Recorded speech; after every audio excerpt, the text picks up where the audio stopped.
Bismillahirrahmanirrahim. Assalamualaikum warahmatullahi wabarakatuh. Nahmaduhu wa nasta'inuhu wa nastaghfiruh wa na'udzu billahi min shururi anfusina wa sayyiati a'malina. Man yahdihillahu fala mudilla lahu wa man yudlil fala hadiya lahu. Asyhadu an la ilaha illallah wahdahu la syarika lahu wa asyhadu anna Muhammadan 'abduhu wa rasuluhu la nabiyya ba'dah. Allahumma salli wa sallim wa barik ala abdika wa nabiyyika Muhammad wa ala alihi wa sahbihi wa man ihtada bihadihi ila yaumil qiyamah. Qala Allah jalla wa ala, ya ayyuhalladzina amanu taqullaha haqqa tuqatih wa la tamutunna. Ya ayyuhan nasu taqu rabbakumul ladzi khalaqakum min nafsin wahidah wa khalaqa minha zawjaha wa batha minhuma rijalan katsiran wa nisaa'a wattaqullaha alladzi tasaaluna bihi wal arham innallaha kana 'alaykum raqiba. يا أيها الذين آمنوا اتقوا الله وقولوا قولا سديدا يصلح لكم أعمالكم ويغفر لكم ذنوبكم ومن يطع الله ورسوله فقد فاز فوزا عظيما. أما بعد إخوة الإيمان rahimani wa rahimakumullah. Alhamdulillah, segala puji bagi Allah Subhanahu wa taala Ar-Rahmanur Rahim atas segala limpahan nikmat yang Allah anugerahkan bagi kita semuanya. Atas rahmat dan kasih sayangnya Allah Subhanahu wa taala memperkenankan kita untuk bertemu kembali melanjutkan kajian kita dari sirah manusia yang termulia, perjalanan hidup manusia yang paling agung, makhluk yang paling mulia yang diciptakan oleh Allah Subhanahu wa taala. Diutusnya beliau sebagai rahmat bagi seluruh alam semesta. Wa ma arsalnaka illa rahmatan lil alamin. Tidaklah kami mengutus engkau wahai Muhammad sallallahu alaihi wasallam kecuali rahmat bagi seluruh alam semesta. Jadi jika dikatakan rahmatan lil alamin, rahmat bagi seluruh alam semesta, menunjukkan bahwa diutusnya beliau sallallahu alaihi wasallam bukan hanya untuk rahmat bagi seluruh, bukan hanya rahmat bagi umat manusia saja, tapi juga bagi bangsa malaikat, bagi bangsa jin dan yang lain sebagainya. Ikhwatal iman rahimani wa rahimakumullah. Pada kesempatan ini kita akan lebih spesifik mengkaji tentang keutamaan Nabi kita Muhammad sallallahu alaihi wasallam. Jika pada kesempatan bahas tentang kenapa kita belajar dan mengaji sirah, pada kesempatan ini kita akan mempelajari apa saja yang menunjukkan dan membuktikan bahwa sirah beliau sallallahu alaihi wasallam adalah sirah yang paling agung. Perjalanan hidup beliau sallallahu alaihi wasallam adalah perjalanan hidup manusia yang paling mulia, dan semakin kita mengenali beliau sallallahu alaihi wasallam akan membuat kita semakin dekat dengan Allah Subhanahu wa taala, akan membuat kita semakin mencintai Rasulullah sallallahu alaihi wasallam. Ikhwatal iman rahimani wa rahimakumullah. Dengan mengkaji sirah, banyak pelajaran yang bisa kita ambil, dan itu akan memberikan kesejukan di dalam jiwa, akal, dan hati nurani seseorang. Juga mengkaji sirah ini sangat dibutuhkan, terutama para ulama, para talibul ilm, orang-orang yang berdakwah di jalan Allah Subhanahu wa taala, orang-orang yang memiliki konsen dan perhatian untuk memperbaiki kondisi masyarakat yang sedang dihadapinya. Bagaimana cara menyampaikan dakwah yang tepat, yang benar, sesuai dengan agar mendapatkan kesuksesan dan keberhasilan di dalam dakwahnya. Bagaimana cara membuka atau mengetuk hati-hati yang tertutup agar hati-hati itu mau menerima kebenaran dan risalah Islam. Maka kita akan melihat bagaimana di dalam sirah Nabi sallallahu alaihi wasallam kenabian beliau yang sangat pendek, kurang lebih 23 tahun. Misi yang sangat pendek, 23 tahun. Dan beliau dari satu-satunya manusia muslim yang hidup di muka bumi. Di luar beliau semuanya kafir. Dan bagaimana sebelum beliau meninggal dunia, sebagaimana yang Allah Subhanahu wa taala firmankan, idza jaa nasrullahi wal fath wa ra'aitan nasa yadkhuluna fi dinillahi afwaja fasabbih bihamdi rabbika wastaghfir innahu kana tawwaba. Sebelum beliau meninggal dunia, Allah Subhanahu wa taala telah tunjukkan bagaimana kemenangan dan keagungan risalah beliau sallallahu alaihi wasallam. Jika telah datang pertolongan Allah Subhanahu wa taala dan kota Mekah telah ditaklukkan. Yadkhuluna fi dinillahi afwaja. Kamu melihat manusia berbondong-bondong memeluk agama Islam. Ya, Allah Subhanahu wa taala menunjukkan kepada Nabi sallallahu alaihi wasallam misi dakwah yang singkat ini. Tidaklah beliau sallallahu alaihi wasallam meninggal dunia kecuali seluruh jazirah Arab telah memproklamirkan keislamannya dan bersyahadat asyhadu an la ilaha illallah wa asyhadu anna muhammadar rasulullah. Ikhwatal iman rahimani wa rahimakumullah. Beberapa poin hal yang menunjukkan keagungan kemuliaan sirah Nabi sallallahu alaihi wasallam, di antaranya yang pertama bahwa sirah Nabi, perjalanan hidup Rasulullah SAW adalah perjalanan hidup yang paling sahih, sirah yang paling benar periwayatannya. Ya, secara periwayatan tidak pernah terjadi seseorang diriwayatkan perjalanan hidupnya dengan sangat mendetail, dengan sanad yang sahih, dengan riwayat yang benar seperti perjalanan hidup Nabi kita Muhammad sallallahu alaihi wasallam. Perjalanan hidup beliau sallallahu alaihi wasallam sampai kepada kita dengan jalur yang paling sahih, dengan sanad yang paling kuat. Dan itu menunjukkan kepada kita ikhwatal iman, pertama, dengan riwayat yang sahih ini, maka segala asumsi-asumsi untuk menolak kebenaran risalah beliau, asumsi-asumsi untuk menolak keberadaan beliau, sangat mudah untuk kita membantahnya.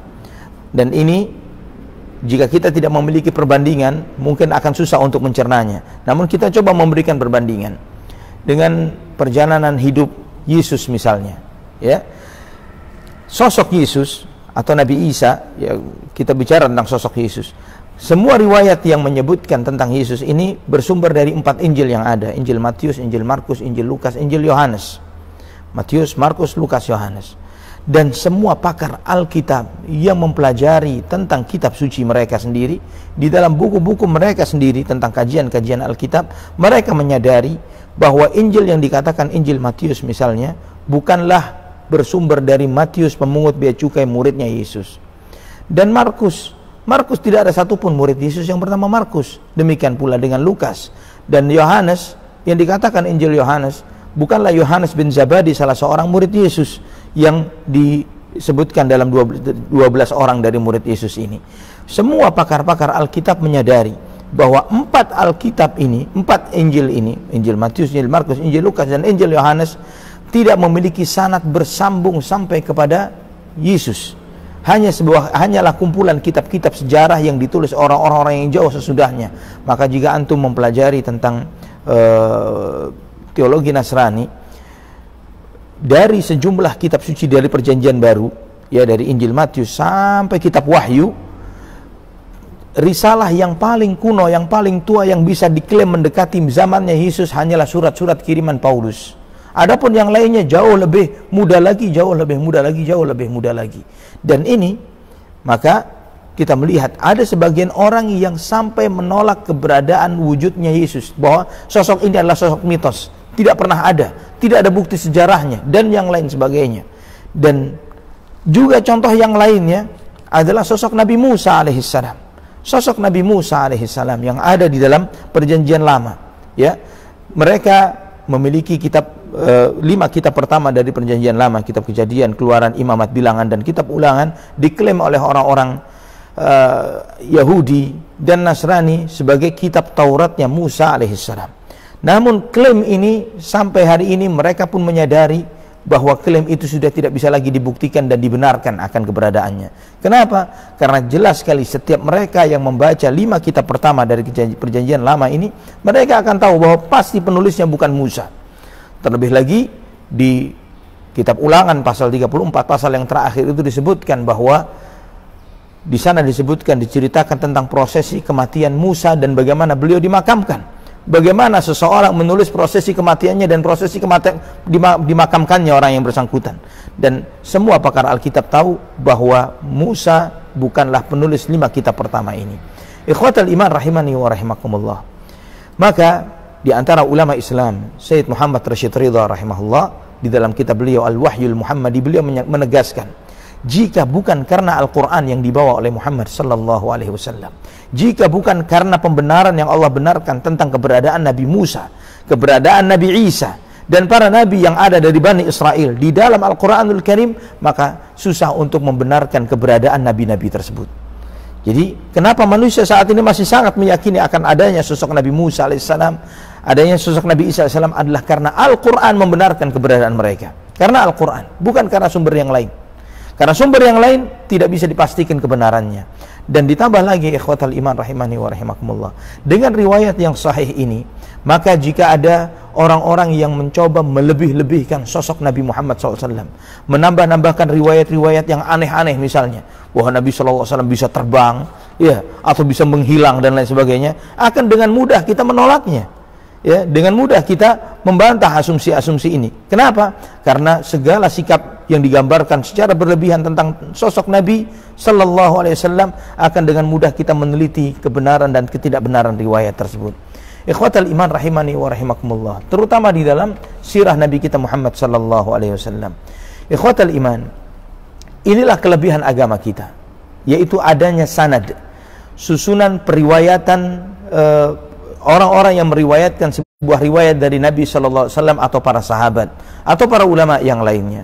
Maka saya kutipkan perkataan Imam Az-Zahabi rahimahullah. Beliau mengatakan, demi Allah, kata beliau, bahwa dahulu di masa Umar, beliau mengatakan bahwa di masa Umar bin Khattab, Umar sempat melarang orang untuk memperbanyak mengutip riwayat hadis-hadis Nabi Sallallahu Alaihi Wasallam. Karena memang benar di masa kekhilafahan Umar bin Khattab radhiyallahu an, beliau pernah melarang untuk jangan mudah-mudah meriwayatkan hadis Nabi sallallahu alaihi wasallam, dan sebabnya diantaranya adalah sebagaimana disebutkan dalam Mustadrak Al-Hakim dan yang lainnya adalah karena yang pertama, di masa Umar Islam itu menyebar ke banyak penjuru, ke banyak negeri-negeri baru yang sebelumnya belum pernah mengenal dan mengetahui agama Islam, dan Umar memerintahkan agar mereka pertama kali yang mereka dengar adalah Al-Quran. Jangan sampai ketika mereka mendengarkan hadis-hadis Nabi Sallallahu Alaihi Wasallam dan kemudian bercampur dengan Al-Quranul Karim.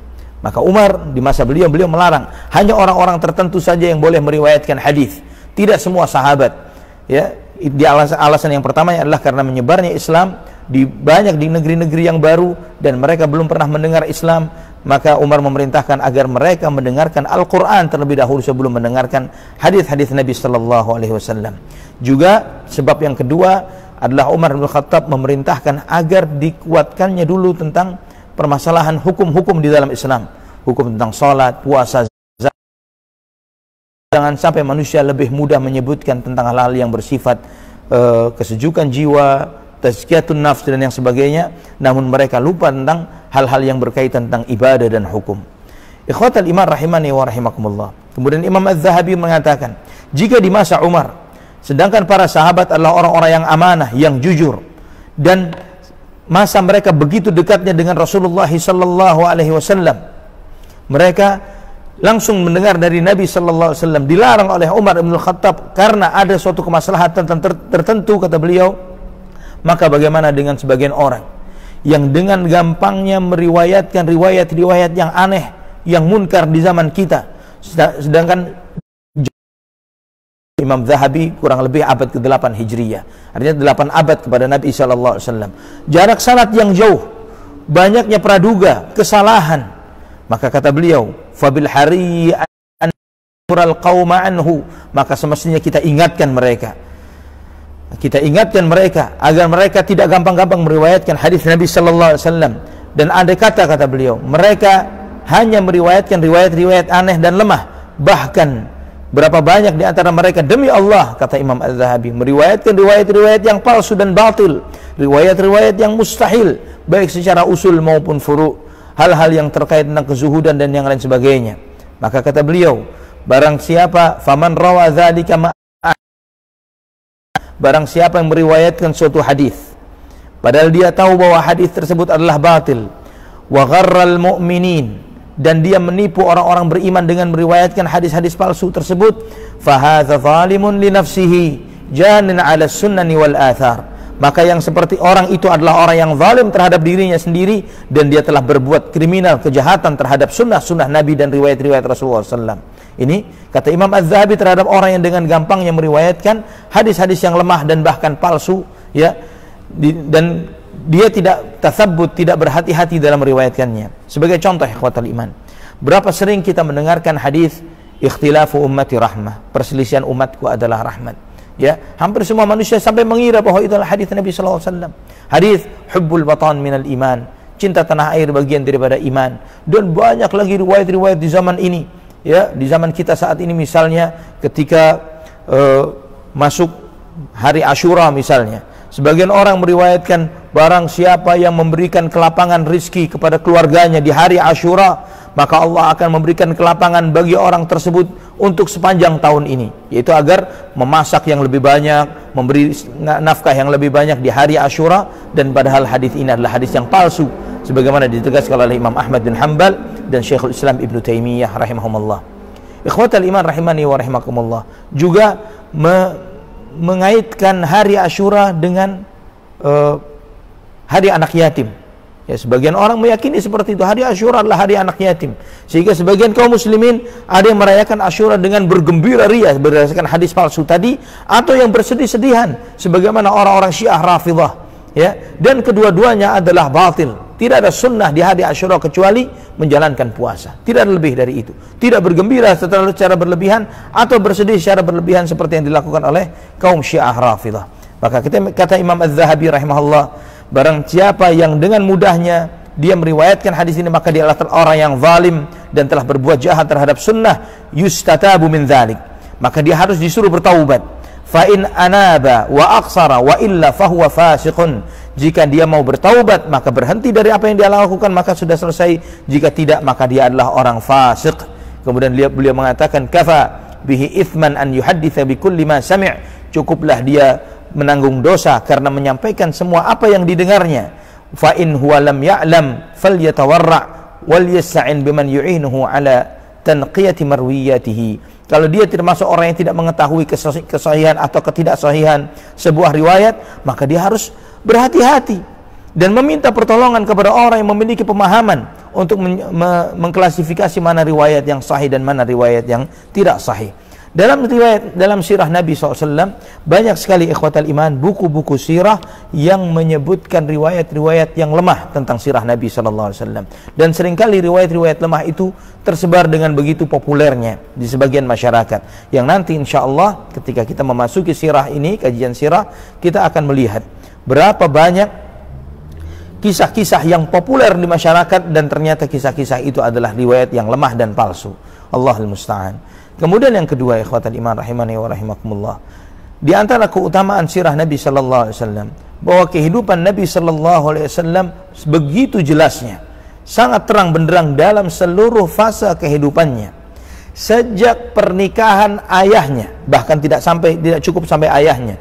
Nanti kita akan membaca bagaimana peristiwa yang terjadi di masa kakek Nabi sallallahu alaihi wasallam, bahkan dari ayah dari kakek Nabi sallallahu alaihi wasallam sampai wafatnya Rasulullah sallallahu alaihi wasallam. Kita akan melihat fase itu begitu detailnya. Kita akan banyak mengetahui tentang bagaimana proses kelahiran Nabi sallallahu alaihi wasallam, peristiwa apa yang sedang terjadi di masa itu, bagaimana bagaimana masa remaja Rasulullah SAW, bagaimana ketika beliau menginjak masa untuk mulai mencari nafkah, ya, bekerja mencari nafkah, bagaimana perjalanan beliau keluar kota Mekkah, dan bagaimana beliau SAW ketika diutus sebagai seorang Rasul.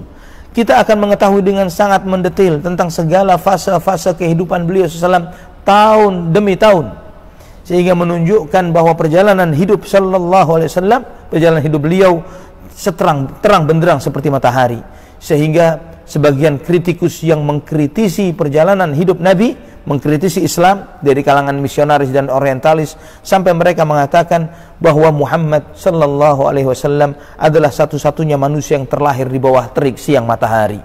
Maksudnya terang benderang, tidak ada satupun yang gelap, tidak ada sesuatu pun yang susah untuk dicari tahu. Dan ikhwatal iman rahimani wa rahimakumullah, jika kita mau membandingkan dengan sosok Nabi yang lain misalnya, ya, tentang Rasul yang lain sebelum Nabi sallallahu alaihi wasallam, sebagai contoh Nabi Musa alaihissalam, kita akan susah untuk mendapati bagaimana masa remaja dan masa kecilnya Nabi Musa alaihissalam, bagaimana profesi beliau sebelum diangkat sebagai seorang Nabi. Kita hanya mengetahui sedikit tentang perjalanan hidup beliau sallallahu alaihi wasallam sebagai seorang Nabi, dan kita tidak memiliki bekal atau bahan yang cukup untuk memahami kepribadian Nabi Musa alaihissalam secara utuh. Demikian pula Nabi Isa alaihissalam. Sampai hari ini silahkan antum bertanya kepada orang-orang Nasrani, ya, saya ingin tahu masa remajanya Yesus, di mana saya ingin membacanya, tolong tunjukkan kepada saya salah satu riwayat saja. Setelah prosesi kelahiran yang dikatakan lahir di kandang kambing itu, ya, setelah itu mana ceritanya? bagaimana masa kecilnya, bagaimana masa remajanya, apa yang terjadi sebelum dia muncul kurang lebih setelah ketika usia beliau 33 tahunan.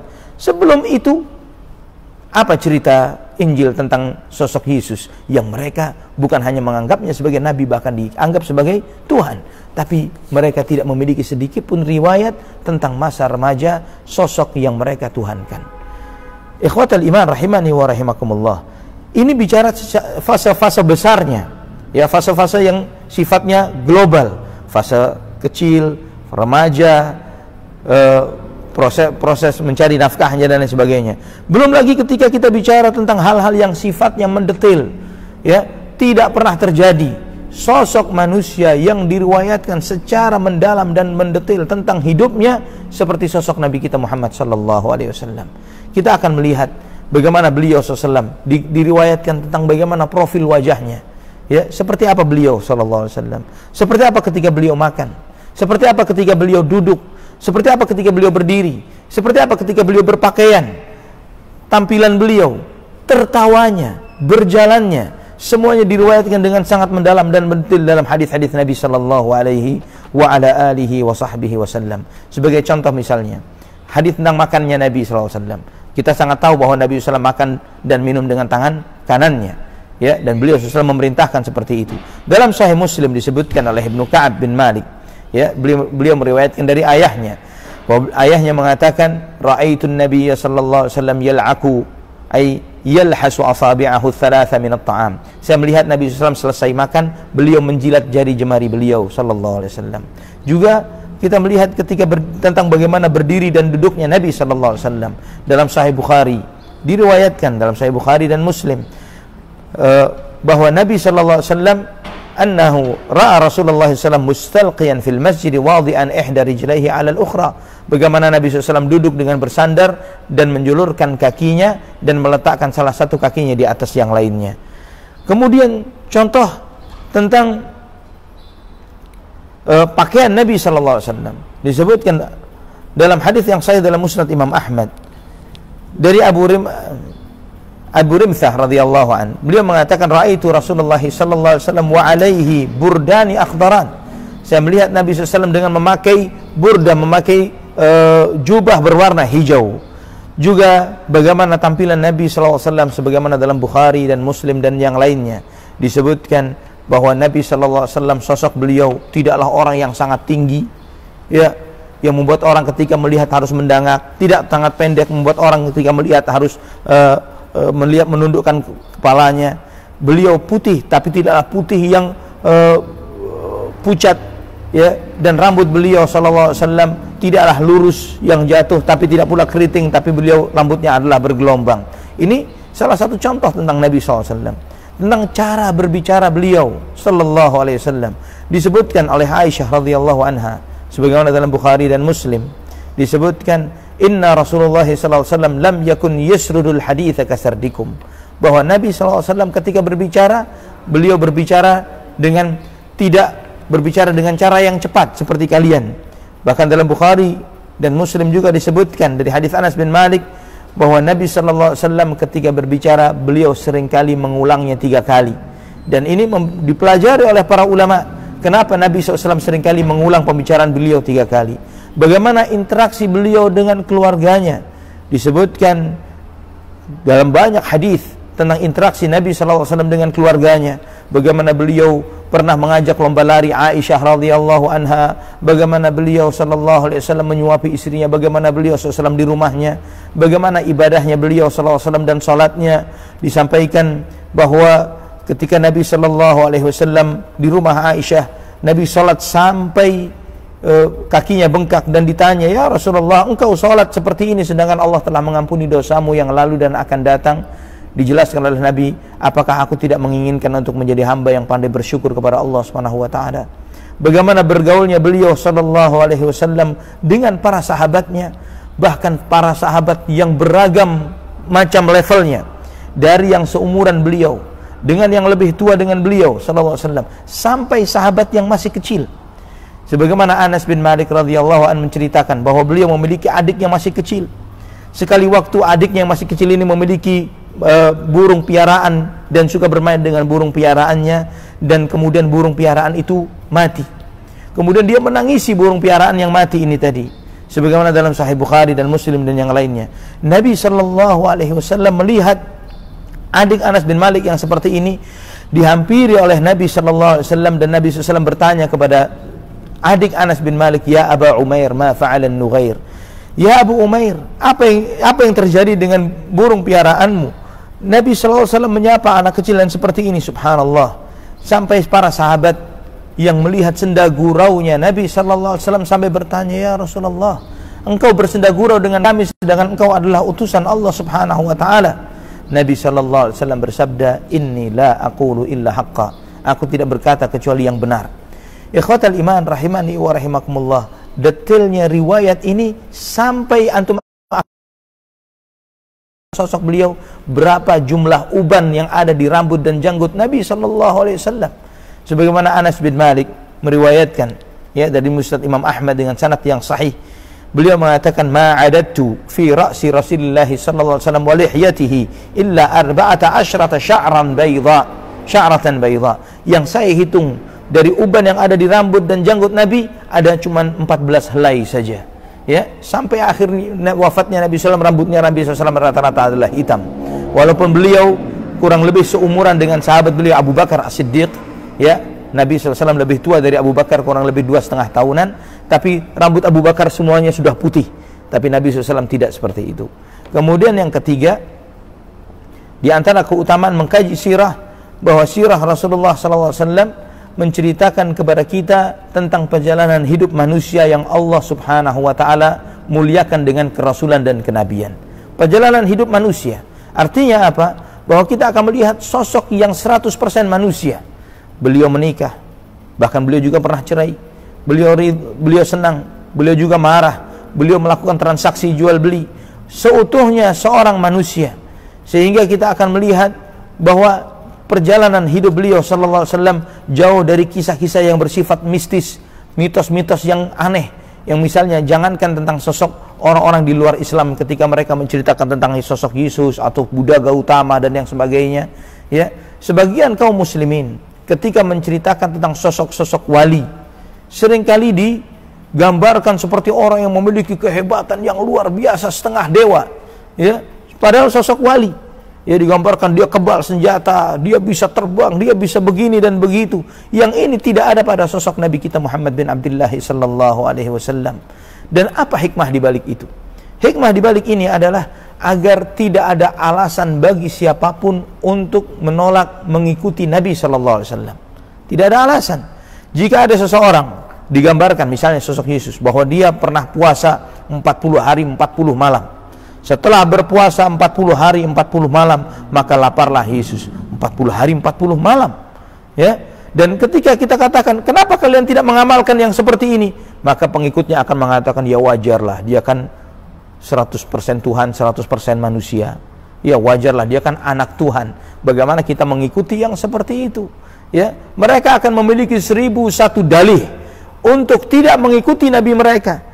Ketika dikatakan, "Bukankah Yesus di dalam Alkitab Anda, di dalam kitab suci Anda tidak pernah makan babi? Kenapa kalian makan babi?" Ya, mereka, "Ya wajarlah, dia kan begitu." Ketika dikatakan dia sunat, dia berkhitan dan banyak lagi yang bisa diambil dari uswah, maka mereka tidak akan mau menjadikan beliau sebagai uswah. Tapi bagi pengikut Muhammad sallallahu alaihi wasallam tidak ada alasan untuk itu. Karena beliau SAW manusia biasa, tidak digambarkan sebagai seseorang yang memiliki kemampuan yang melebihi sifat kemanusiaannya. Maka ikhwatal iman rahimani wa rahimakumullah, jika kita mempelajari sirah Nabi sallallahu alaihi wasallam, maka kita akan melihat bahwa beliaulah uswah yang terbaik dalam pribadi beliau, kehidupan sebagai seorang manusia, sebagai manusia yang bermasyarakat. Kita akan melihat perumpamaan atau uswah yang terbaik, yang sempurna di dalam setiap fase kehidupan Nabi SAW, sehingga sampai para ulama mengatakan, barang siapa yang ingin hidup bahagia dan terhormat dan mulia dalam dirinya, keluarganya, masyarakatnya, maka dia akan mengambil semuanya itu pada diri kehidupan Nabi SAW. Oleh karena itulah Allah berfirman di dalam surat Al-Ahzab ayat 21, "Laqad kana lakum fi Rasulillahi uswatun hasanatun liman kana yarjullaha wal yawmal akhir wa dzakarallaha katsira. Sungguh kamu akan mendapati pada diri Nabi sallallahu alaihi wasallam, pada diri Rasulullah sallallahu alaihi wasallam suri tauladan yang baik bagi yang mengharapkan untuk berjumpa dengan Allah dan mengharapkan hari akhir dan banyak mengingat Allah Subhanahu wa taala. Kemudian keutamaan yang keempat dari sirah Nabi sallallahu alaihi wasallam, bahwa sirah Nabi sallallahu alaihi wasallam mencakup semua fase kehidupan seorang manusia. Di dalam kisah Nabi, di dalam sirah Nabi sallallahu alaihi wasallam kita akan melihat sosok seorang pemuda yang pandai menjaga amanah, yang istiqamah di jalan Allah Subhanahu wa taala sebelum dimuliakan sebagai seorang rasul. Kita akan membaca dalam sirah bahwa tidak pernah Nabi sallallahu alaihi wasallam di masa sebelum diangkat sebagai nabi, beliau misalnya minum khamar atau menyembah berhala atau melakukan hal-hal yang batil, yang munkar. Seorang remaja, pemuda yang lurus di jalan Allah Subhanahu wa taala. Kemudian kita akan melihat di dalam sirah beliau sallallahu alaihi wasallam bagaimana sosok seorang dai yang berdakwah di jalan Allah Subhanahu wa taala, yang menggunakan metode terbaik dengan akhlak dan santunnya beliau agar dakwah ini bisa diterima dengan segala cara yang bisa beliau lakukan sallallahu alaihi wasallam. Kita akan mempelajari di dalam sirah beliau sosok seorang pemimpin negara. Bagaimana seorang pemimpin negara yang mengatur negaranya dengan cara yang paling adil, yang paling lurus, dengan cara yang terbaik, yang tidak tebang pilih di dalam menerapkan hukum. Kita membaca dalam hadis Nabi SAW bagaimana beliau ketika ada sebagian pembesar-pembesar Ansar yang enggan salah seorang putri mereka untuk dipotong tangannya karena ketahuan mencuri, Nabi SAW dengan tegas menegaskan, walladzi nafsu Muhammadin biyadihi law anna Fatimah binta Muhammadin saraqat laqata'tu yadaha. Demi Allah yang jiwa Muhammad berada di tangannya, andai kata Fatimah putri Muhammad SAW mencuri, aku sendiri yang akan memotong tangannya. Kita akan melihat di dalam sirah Nabi SAW tentang sosok seorang suami, seorang ayah, bagaimana dengan kasih sayangnya kepada keluarganya dan anaknya, bagaimana baiknya interaksi beliau sallallahu alaihi wasallam di dalam rumah tangga beliau sallallahu alaihi wasallam, bagaimana beliau sallallahu alaihi wasallam bisa menempatkan hak dan kewajiban dengan tepat antara suami, istri dan anak-anaknya. Juga kita akan melihat di dalam sirah Nabi sallallahu alaihi wasallam bagaimana seorang pendidik, seorang guru yang mendidik para sahabatnya dengan pendidikan yang terbaik, yang mentransfer semangat itu dari jiwa beliau ke jiwa mereka, yang mengajarkan kepada mereka untuk agar mereka mencontoh dan meniru Nabi SAW sehingga melahirkan sosok manusia yang terhebat, ya, para sahabat radhiyallahu anhum, muhajirin dan ansar, yang mereka manusia-manusia yang paling agung terkumpul dalam satu generasi di satu tempat yang sama dari guru yang sama, sehingga Nabi SAW bersabda, khairun nas qarni, sebaik-baik manusia generasiku. Mungkin terjadi ikhwatal iman, akan muncul sosok seperti Khalid ibn Walid pada satu fase tertentu dalam fase-fase sejarah manusia, seperti Salahuddin al-Ayyubi misalnya. Atau mungkin muncul sosok-sosok seperti Umar ibn al-Khattab dalam salah satu fase-fase setelah fase kenabian Rasulullah SAW, seperti sosok Umar bin Abdul Aziz misalnya. Tapi berkumpul sosok manusia-manusia hebat, Abu Bakar, Umar, Uthman, Ali, dan yang lainnya muhajirin dan ansar, dengan sejumlah itu, dengan keunggulan-keunggulan yang masing-masingnya layak diceritakan sirah perjalanan hidup mereka dengan sangat agung dan mulia, tidak pernah terjadi kecuali pada murid-murid Muhammad bin Abdullah sallallahu alaihi wasallam. Itulah yang melebihkan pendidikan beliau, yang melebihkan para sahabat radhiyallahu anhum, melebihi generasi-generasi sesudah mereka. Juga kita akan melihat bagaimana murid-murid ini menunjukkan cintanya kepada gurunya sampai melebihi cinta mereka terhadap diri mereka sendiri. Bagaimana para sahabat radhiyallahu anhum ajma'in menjadi tameng-tameng hidup untuk Nabi sallallahu alaihi wasallam di dalam jihad, di dalam dakwah dan yang lain sebagainya. Juga kita akan melihat di dalam perjalanan hidup Nabi sallallahu alaihi wasallam sosok seorang petarung, seorang pejuang yang hebat di medan perang, seorang pemberani yang sampai Ali bin Abu Thalib radhiyallahu anhu beliau mengatakan ketika perang berkecamuk dengan dahsyatnya, kita semua para sahabat maka kita bertameng kepada Nabi sallallahu alaihi wasallam. Kemudian kita akan melihat bagaimana seorang panglima perang yang menggunakan strategi yang terbaik di dalam melihat dalam sirah Nabi sallallahu alaihi wasallam seorang politikus yang sukses, yang mengatur politiknya dengan amanah, yang jauh dari kebohongan dan pengkhianatan. Kita akan melihat dalam sirah Nabi sallallahu alaihi wasallam bagaimana seorang tetangga yang baik terhadap tetangganya, seorang yang mau berdamai dengan lawan politiknya dengan sebaik-baiknya ketika Nabi SAW di kota Madinah, bagaimana terhadap Yahudi yang ada di kota Madinah, bagaimana dengan orang-orang Nasrani dan orang-orang musyrikin Quraisy, bagaimana amanah beliau menjaga komitmen dan janji ketika perjanjian Hudaybiyah, dan itu semuanya kita melihat dalam sosok Nabi kita Muhammad sallallahu alaihi wasallam. Maka kita melihat ikhwatal iman di dalam sirah Nabi sallallahu alaihi wasallam mencakup segala aspek manusia dalam sosoknya sebagai seorang manusia secara pribadi maupun secara bermasyarakat. Dan setiap orang yang mencari uswah, siapapun dia, apakah dia sosok seorang dai, seorang pemimpin, seorang ayah, seorang suami, seorang teman, seorang guru, seorang politikus, seorang pemimpin negara, semuanya akan mendapatkan suri tauladan pada sosok Nabi sallallahu alaihi wasallam. Yang kelima, yang terakhir, kenapa kita mengkaji sirah Nabi SAW? Apa yang menjadi keagungan dan keutamaan sirah beliau SAW melebihi sirah manusia yang lainnya? Bahwa Nabi SAW dengan mempelajari sirah beliau, kita akan melihat bukti yang paling nyata, yang paling kuat akan kebenaran risalah dan kenabian beliau SAW. Kita akan melihat di dalam perjalanan hidup beliau SAW, perjalanan hidup seorang manusia yang sempurna, yang berjalan dengan dakwahnya ini, yang Allah menangkan beliau dari satu kemenangan-kemenangan yang lain, bukan dengan cara-cara yang klinik dan aneh, mukjizat-mukjizat yang tidak di luar nalar manusia, namun secara alamiah dan wajar. Bagaimana Nabi SAW di dalam jihad dan dakwahnya, beliau berdakwah, beliau disakiti, beliau dipukuli, beliau dizalimi, beliau diusir, beliau ada penolong-penolong dari kalangan para sahabatnya. Beliau berperang dengan menggunakan baju perangnya. Beliau sallallahu alaihi wasallam dengan kebijakannya di dalam berdakwah, di dalam jihad. Dan Nabi sallallahu alaihi wasallam tidaklah beliau sallallahu alaihi wasallam meninggal dunia kecuali iman ini telah merebak di jazirah Arab.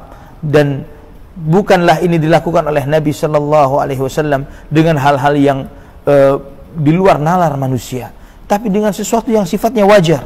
Ikhwatal iman rahimani wa rahimakumullah,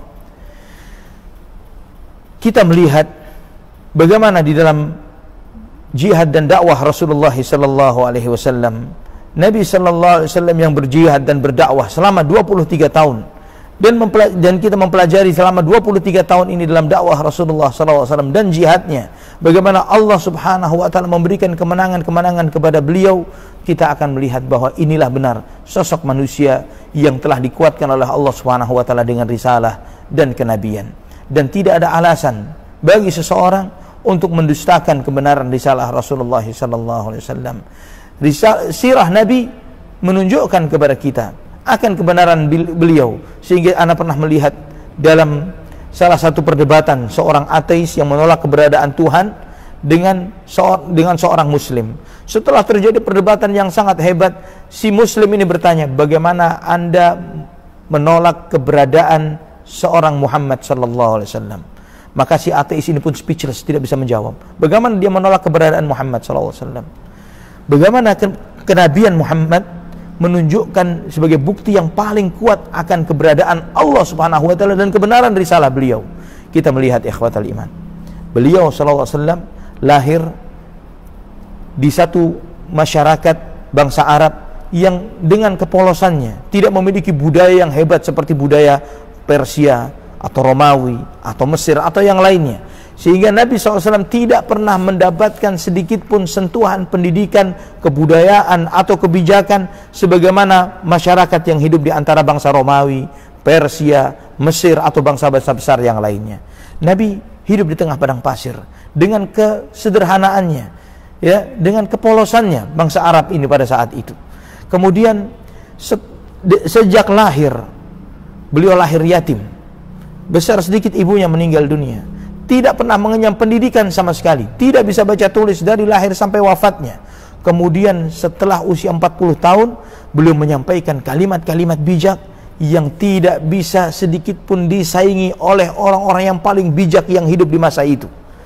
sastrawan yang paling hebat di masa itu, tidak pernah bisa melawan sedikit pun mengimbangi Nabi SAW. Sedangkan tantangan disampaikan oleh beliau.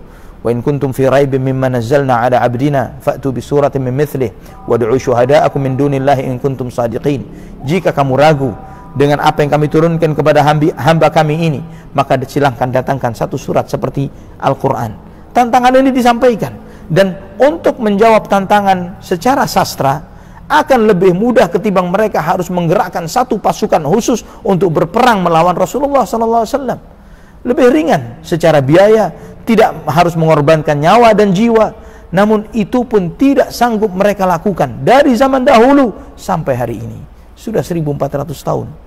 Ya, dari sisi sastra, dari sisi kebijakan, bagaimana hanya dengan fase 20 tahunan. Seorang manusia yang awam, seorang manusia yang buta huruf, yang tidak pernah mengenyam pendidikan, kemudian mengajarkan konsep ketuhanan yang paling sempurna yang pernah ada di muka bumi, mengajarkan tentang konsep kehidupan bersosial bermasyarakat yang paling sempurna sebagaimana yang beliau sampaikan, tentang konsep membagi waris yang paling adil dalam banyak aspek kehidupan manusia, pernikahan, perceraian, dalam segala aspek kehidupan manusia, ikhwatal iman, jual beli, pinjam meminjam, dalam segala hal, dalam berpolitik, dalam aturan hukum kriminal dan yang lain sebagainya. Ini hanya disampaikan dalam fase 20 tahun. Sedangkan negeri ini misalnya dengan dewan DPR-nya yang sudah 70 tahun lebih, ya, kita hidup di negeri ini, kita pun masih terus merevisi undang-undang dan tidak ada henti-hentinya, padahal diduduki oleh banyak orang-orang hebat, pakar-pakar hukum dan lain semisalnya. Ikhwatal iman rahimani wa rahimakumullah, apakah ini tidak cukup sebagai bukti nyata akan kebenaran Nabi Muhammad sallallahu alaihi wasallam? Belum lagi terkait tentang kaidah dan akidah keimanan. Siapa yang memiliki konsep ketuhanan sesempurna Islam yang sangat sederhana? Misalnya dalam surat Al-Ikhlas, qul huwallahu ahad, Allahus samad, lam yalid wa lam yulad wa lam yakul lahu kufuwan ahad. Katakan Allah itu esa. Allah tempat bergantungnya seluruh makhluk. Artinya ketika bergantungnya seluruh makhluk hanya kepadanya, artinya dia tidak butuh apapun dan siapapun dari makhluknya. Allah tidak beranak dan tidak diperanakkan, dan tidak ada satupun yang sekufu, yang setara dan selevel dengan Allah Subhanahu wa taala. 4 ayat yang sangat sederhana. Dari anak yang belum bisa baca dan tulis kita sampaikan ayat-ayat ini, sampai profesor yang paling pakar tentang teologi dan yang semisalnya akan mudah mencerna pemahaman ini. Sebaliknya misalnya, siapa di antara orang Nasrani misalnya bisa menjelaskan Trinitas dengan konsep yang sangat jelas dan wajar? Bagaimana mereka mentransfer keyakinan 1 tambah 1 tambah 1 sama dengan 1? Ya, bagaimana mereka meyakinkan hal ini kepada diri mereka sendiri sebelum kepada orang lain, kepada pakar-pakarnya, sehingga mereka sampai pada titik mengatakan bahwa Trinitas adalah rahasia ketuhanan yang tidak bisa dicerna oleh akal pikiran manusia. Bagaimana ini sebuah akidah? Bagaimana ini menjadi sebuah akidah yang benar, yang sangat bertentangan dengan fitrah manusia? Allahul musta'an, wala haula wala quwata illa billah. Dari sini kita mengetahui, ikhwatal iman rahimani wa rahimakumullah, bahwa dengan mengkaji sirah kita sedang memantapkan dan sedang mengokohkan iman kita kepada Allah Subhanahu wa taala. Dan berapa banyak manusia-manusia yang hidup di masa Nabi SAW, mereka beriman kepada beliau bukan karena mukjizat-mukjizat. Antum akan melihat bagaimana ketika Nabi SAW Mi'raj, ternyata kekufuranlah yang mereka tampakkan. Tapi sebaliknya, hal-hal logis yang diajarkan oleh Nabi SAW malah itulah yang membuat banyak manusia yang hidup di zaman beliau beriman kepada beliau sallallahu alaihi wasallam. Sebagai contohnya Amr ibn al-As radhiyallahu an.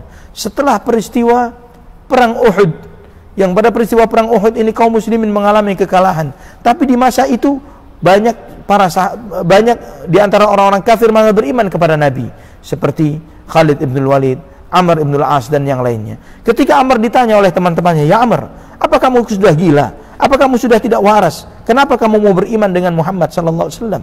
Kata Amr, "Saya melihat bahwa ajaran beliau ya Allah yang paling logis, yang paling benar.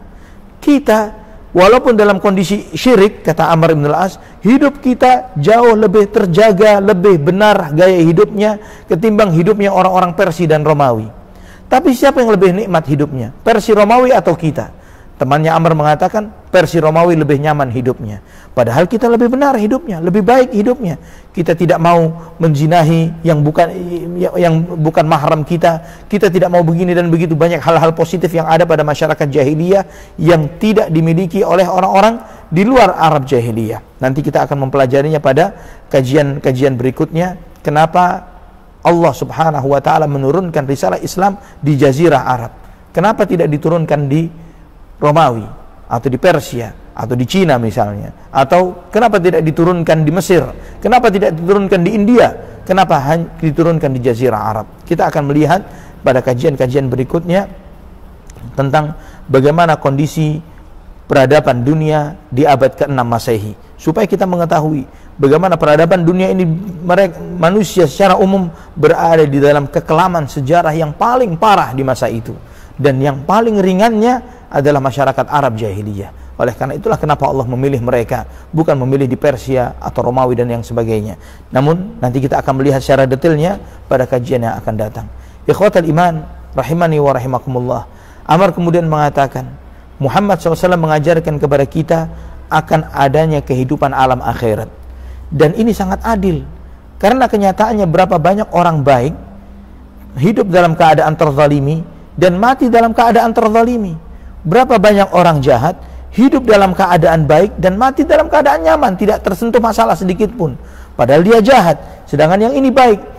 Yang seperti ini tidak adil, tidak fair. Dan Muhammad SAW mengajarkan adanya kehidupan akhirat, di mana kehidupan akhirat itu mengajarkan kepada kita bahwa yang baik akan dibalas dengan kebaikan, yang jahat akan dibalas karena kejahatan dan perbuatannya yang jahat. Ini adalah adil dan sesuai dengan kemahaadilan Allah SWT. Itulah diantara alasan sebagian masyarakat jahiliyah beriman kepada Rasulullah SAW. Ini ikhwatal iman, 5 pelajaran berharga yang bisa kita ambil, keutamaan-keutamaan dari sirah Nabi Muhammad SAW yang tidak dimiliki dari sejarah manusia manapun di muka bumi selain Nabi SAW. Tidak ada sosok manusia ditulis sejarahnya seperti sosok Nabi kita Muhammad SAW, secara detailnya, terperincinya dalam setiap fase kehidupannya. Bahkan bukan hanya kehidupan beliau, ayahnya, ibunya, kakeknya, ayah dari kakeknya. Kita akan melihat ini semuanya di dalam kehidupan Nabi kita Muhammad bin Abdullah sallallahu alaihi wa ala alihi wa sahbihi wasallam. Mungkin ini ikhwatal iman, 5 keutamaan dari sirah Nabi sallallahu alaihi wasallam yang bisa kita kaji pada kesempatan ini.